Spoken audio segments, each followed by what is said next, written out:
1990ஆம் ஆண்டு நம்மை பல வகையில் மாற்றிய ஒரு காலகட்டம். அந்த ஆண்டு நாம் எப்படி இருந்தோம் என்பதை சமூக, கலாச்சாரம், தொழில்நுட்பம், அரசியல் ஆகிய பரிமாணங்களில் பார்க்கலாம். பெரும்பாலான மக்கள் குடும்பத்துடன் சேர்ந்து வாழ்ந்தனர். கூட்டு குடும்பங்கள் சாதாரணம். தொலைக்காட்சி மிக முக்கியமான பொழுதுபோக்கு.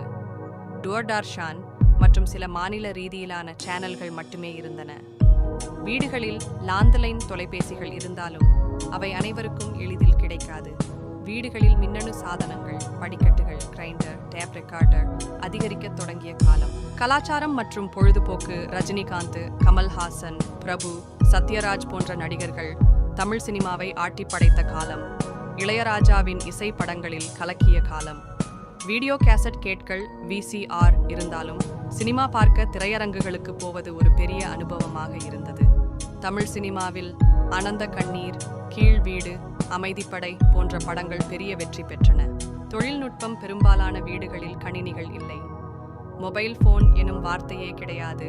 லேண்ட்லைன் போனும் பெரும்பாலும் அரசு வழங்கிய BSNL மூலம் மட்டுமே கிடைத்தது. டூர்டார்ஷன் மூலம் ராமாயணம் மற்றும் மகாபாரத் போன்ற தொடர்களை மக்கள் குடும்பமாக கண்டு ரசித்தனர். அரசியல் மற்றும் உலகம். இந்தியாவில் விஸ்வநாத் பிரதாப் சிங் பிரதமராக இருந்தார். பின்னர் சந்திரசேகர் பிரதமராக வந்தார். தமிழ்நாட்டில் கருணாநிதி முதலமைச்சராக இருந்தார். இலங்கை பிரச்சினை சூடுபிடித்திருந்தது. இந்திய அமைதிப்படை IPKF திரும்பிய ஆண்டு. உலகளவில் சோவியத் யூனியன் சரியத் தொடங்கிய காலம். மக்கள் வாழ்வியல். பெரும்பாலான மக்கள் பஸ், சைக்கிள், மோட்டார் சைக்கிள்களை பயன்படுத்தினர்.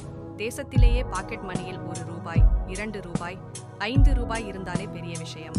பள்ளிகள் மற்றும் கல்லூரிகள் முழுமையாக புத்தகத்தையே நம்பியிருந்தன. இணையம் கிடைக்காது. டைப்ரைட்டர் அலுவலகங்களில் முக்கிய சாதனமாக இருந்தது. வீடுகளில் டூர்டார்ஷன் தான் ஒரே டிவி சேனல்.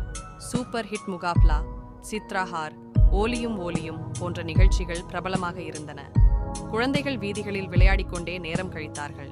முடிவாக 1990ஆம் ஆண்டு எளிமையான வாழ்க்கை இருந்தாலும் அது மகிழ்ச்சியானது. இன்றைய தொழில்நுட்ப வசதிகள் இல்லாத நேரத்தில் கூட மக்கள் நேரடியாக சந்தித்து பேசும் உறவுகள் அதிகமான வாழ்க்கை முறை வாழ்ந்தனர்.